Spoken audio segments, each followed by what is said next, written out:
What's the worst career advice you've ever been given? Avoid relationships, avoid church, avoid money making ventures. You came to study, go ahead and study. Finish this sentence. A great mentor is someone who Buys me chicken.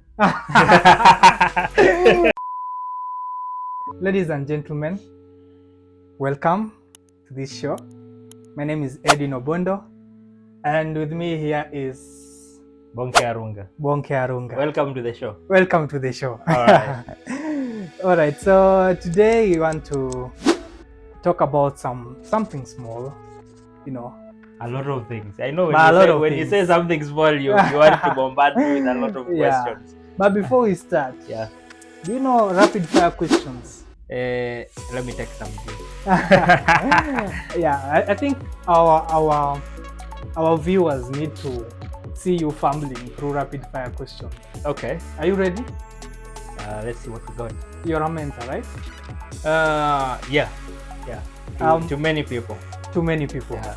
I hope they'll be proud of me at the end of this. So what's one word you'll use to describe mentorship? Direction. Yeah. Wow. Right now in the AI era, between AI or human mentors, who's got the edge right now? Because AI has not been widely adopted, at least in our setting, so human mentors have the edge. I don't know how AI will be in the future, but yeah, things might change. But how often do you use AI? Do you need a mentor? That's the question. So I was looking at something very interesting recently, that people, especially in the Western world, actually nowadays rely on the large language models like ChatGPT for their mental well-being. So they like chat with them. Some of them have made conversations reminiscent of relationships, you know. So a lot is going on in the ice cream. Most people are friends with their chat GPTs and similar platforms. So things might change. Yeah. Okay. Things might change in the future. All right. Yeah. And you told us you're a mentor. Yeah. What's the worst career advice you've ever been given before? The worst. Oh, the worst career advice. Raw and filtered. Because it didn't work for me, the worst career advice was to focus on what I'm doing at that point. So while I was studying, I was told to just focus on your studies. Avoid those other things. Avoid relationships, avoid church, avoid money making ventures. You came to study, go ahead and study. Okay. I know that one works for some people, but if I'd followed that, I think I would be in a very terrible position. You sound like a jack of all trades. Yeah, somehow that keeps me sane. So, but are you a master of one or a master of none? A master of a few. That's a very interesting answer. Okay, and if you could go back and mentor your younger self, what will you say in one sentence? Find mentors early. Find mentors early. Okay. We'll get back to that. I think there's more to it than the one sentence you've told us. There is. Yeah. And what skill do you think will be essential the next decade of life? I think people should understand computers and AI. That doesn't mean you should go and pursue computer science, data science and all that. You should have the basics, have a grasp of what is going on, how to operate these machines, how to run them. That will give you an edge above everyone else. There's a popular phrase that AI will not replace people, but it will replace people who don't know how to use AI. So people who don't know how to use AI will be replaced by people who know how to use AI. Oh, yeah. Makes a lot of sense. So, I think I saw a meme somewhere that living in Africa, especially in a third world country, where the policemen are replacing traffic lights, you don't have to worry about AI replacing women. All right. We are going backwards, aren't we? I don't think so. I don't think so. Okay. I am progressive in that line. So, do you have mentors? A lot. If you had to pick one mentor, dead or alive, who will be your mentor?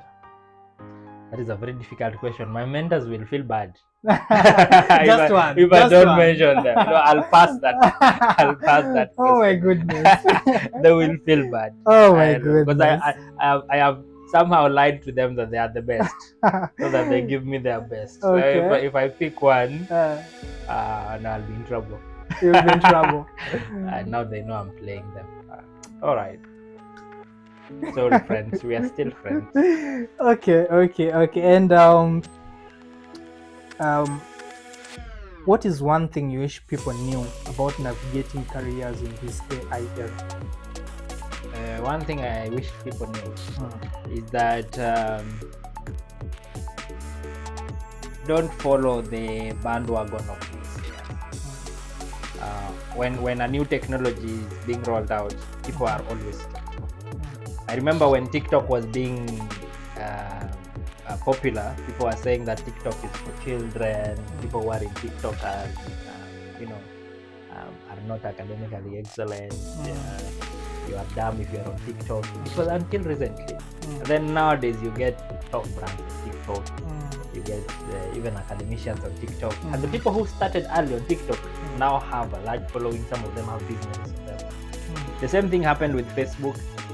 For a long time, especially among the religious groups, they were saying Facebook is for the devil, social media is satanic and all that. And then COVID happened, and then now churches were being organized online. People were watching Facebook. People on Facebook. Yeah, Facebook. Everyone who started on Facebook and on social media grew a following, started a business, excelled. So when things are being rolled out, avoid the naysayers. Right now it's AI. People are dismissing how AI can be. The question is, we need to replace people, we need not replace people. Who cares? Just learn it and get ahead. By the time people realize that, oh, this is something we should understand, then you are way ahead. You already know.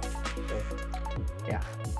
I think when you talked about TikTok, I was just, remembering some of my friends come and tell me that, oh, I learned this on TikTok. Yeah. You're like, I'm a medical student, but then they have a lot of medical knowledge that they've got from TikTok. So it's really interesting what these social medias can do. Yeah. And there's a lot we can learn from it. Okay. It's evolved from entertainment purely to sources of information. Now the last rapid fire question before we go to the big deal. Yeah. Finish this sentence. Hizi ndo zile za dondoo. Okay. Ama ni gani zile za kumaliza? Yeah.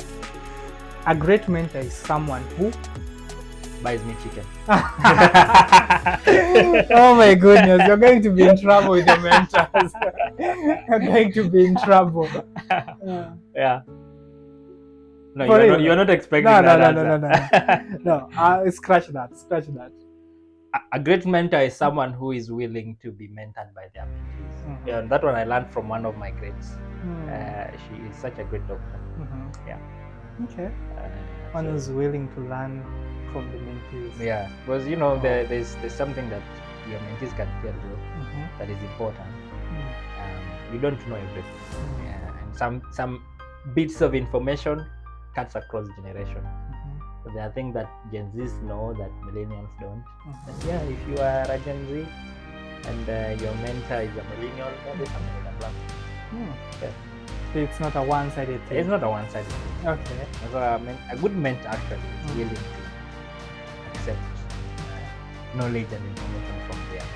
Okay. Yeah. It all boils down to the relationship, how these people are connected, and I think for a mentee to feel like they're teaching their mentor something. Yeah. That's some high level of connection and between trust. And trust. Yeah.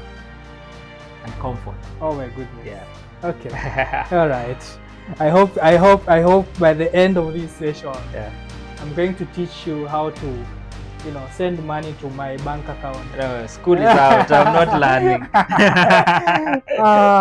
Anyway, now let's now get into the real deal. All right. We talked about mentorship. Mm-hmm. We talked about LLM AI. Yes.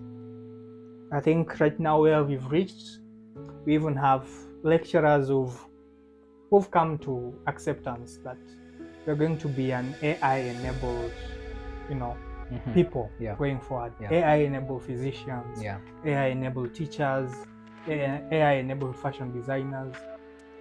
So, I keep wondering, with AI at our fingertips, what's the role of the physical, the human? What's the I think there is just that human touch that you can't dismiss. And one thing about mentorship that I think AI will not replace, and you can bookmark this, AI will not replace the bit of mentorship that involves apprenticeship. Since I started engaging in this mentorship thing, one thing I've realized is that people learn more from observing. So being close to your mentor, seeing how they interact with their colleagues, how they handle situations, how they talk, how they do their activities, how they carry out their activities. That is a huge chunk of what you learn compared to what they just tell you. So, you are with your mentor and you're walking into a group. Most of the time, that is a group of their peers. So you will see how they interact with those people, and then that will motivate you on how to approach someone, how to talk. Sometimes they meet people who are senior than them. They learn how to communicate. Yeah, so there's a lot of let me just call them non-verbal cues that you learn from someone you interact with. So the AI can help you with what you mentor will tell you. So you are this year-old. This is what you should do. This is an ideal for a medical student. Blah blah blah. But no, you can't be working with AI and see how they interact in the world. So that bit AI cannot replace. I think I'm big on the aspect of I'll show you. Yeah. I'll show you. Not I will tell you. Not I will tell you. Yeah.